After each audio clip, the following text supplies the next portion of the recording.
ডুবিয়া মরিলাম মরিয়া ডুবিয়া ছেড়ে দে বাঁধি চুল জল ছিল না কুল ছিল না শুভ সিঁদুরে আজকের ভিডিওটি একটু অন্যরকম ভাবে শুরু করলাম। ভিডিওর শুরুতে আপনাদের সাথে কিছু সুন্দর সুন্দর গান শেয়ার করলাম। আশা করি গানগুলো শুনতে আপনাদের বেশ ভালো লেগেছে। আর গানটি যিনি বলেছেন তিনি হচ্ছে আমার মামা। আজকের ভিডিওটা কিন্তু আমার কাছে অনেক বেশি স্পেশাল। এর কারণ হচ্ছে আমি আমার অ্যানিভার্সারি সেকেন্ড টাইমের মতো সেলিব্রেট করছি আমার বাবার বাড়িতে। যেহেতু আমি প্রথমবার সেলিব্রেট করেছিলাম আমার শ্বশুর বাড়িতে, আর তখন আমার বাবার বাড়ির সবাই উপস্থিত ছিল না। এই জন্য ভাবলাম বাবার বাড়িতে একটা ছোট্ট করে সেলিব্রেশন করি।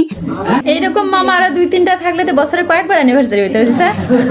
লিসা আসলেই কিন্তু তাই, এইরকম মামা থাকলে কিন্তু সেলিব্রেশনের আর একদমই অভাব হয় না। আমার মামা কিন্তু খুবই শৌখিন একজন মানুষ। মামাকে যে কোনো কাজ একবার বলতে হয় যে মামা এটা করতে হবে, মামা তো তখনই সাথে সাথেই রাজি হয়ে যায়। আর আমি কিন্তু আমার 6 মামার একমাত্র আদরের ভাগ্নি। আর আমার যেহেতু এটা প্রথম অ্যানিভার্সারি ছিল, এই জন্য মামা অনেক বেশি এক্সাইটেড ছিল। তো মামাকে নিয়ে এই কেকটা কাটার জন্য আসলে স্পেশালি কেকটা আমি নিয়ে এসেছিলাম। ছোটবেলা থেকে আমার বাবা মা সবসময় বলেছে যে তোমার যে কোনো আনন্দ তুমি সবার সাথে ভাগাভাগি করে নিবা, দেখবা সেই আনন্দটা আরো ডাবল হয়ে যায়। আসলেই কিন্তু তাই। এই জন্য ছোটবেলা থেকেই আমি কোনো সেলিব্রেশন আমি একা একা করতাম না। যে কোনো ছোটখাটো অনুষ্ঠান হইলেও পরিবারের সবাইকে নিয়ে করার চেষ্টা করতাম। এটার মধ্যে কিন্তু আলাদা একটা মজা আছে। আর এখন যখন শ্বশুর বাড়িতে থাকি, দেখা যাচ্ছে শ্বশুর বাড়ির সবার সাথে এটা ওটা করছি, বাবার বাসার লোকদের তো সবসময় পায় না, তখন আমার মনের মধ্যে কেমন জানি ইনকমপ্লিট ফিল হয়। এই জন্য ভাবলাম ঠিক আছে শ্বশুর বাসায় তো সেলিব্রেট করলাম, বাবার বাসায় আবার সেলিব্রেট করা যায়।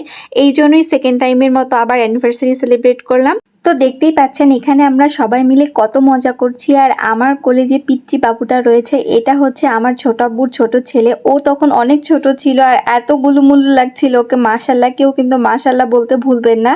আর এটা হচ্ছে আমার ননাসের মেয়ে। আর আমার হাজবেন্ড এখানে এক এক করে সবাইকে কেক খাওয়ানো নিয়ে ব্যস্ত, আর আমি এখানে একটু কেকগুলা স্লাইস করে দিচ্ছিলাম। একটা কথা কি জানেন, বিয়ের পর যখন একটা মেয়ে তার বাবার বাসায় যায়, বাবার বাসায় যাওয়ার কথা শুনলেই কিন্তু তার ফেসে আলাদা একটা গ্লো চলে আসবে। এটা কিন্তু ভাইয়ারা আপনারা সবাই খেয়াল করবেন, যে দেখবেন যখন আপনার ওয়াইফ আপনার শ্বশুরবাড়ি যাচ্ছে তখন আপনার ওয়াইফ ঠিক কতটা খুশি হয়। এই জন্য কিন্তু সব আপুদেরকেই মাসে একবার হলো বাবার বাসায় যাওয়ার সুযোগ করে দিবেন। আর এটা হচ্ছে আমার ননাস, আর আপুকে এখন আমি কেক খাওয়াচ্ছিলাম। তো যাই হোক, এখানে আমরা সবাই এক রুমের মধ্যে বসে থেকে গল্প করছিলাম, আর এই তো ছোটখাটো একটা মজা করছিলাম আসলে। ভাবি খুঁজেও পাই না আমি দিই, আমি হাতে লেগে যাবে যে। হ্যাঁ করো, বড় করে লাগবে মামুনা, লাগবে।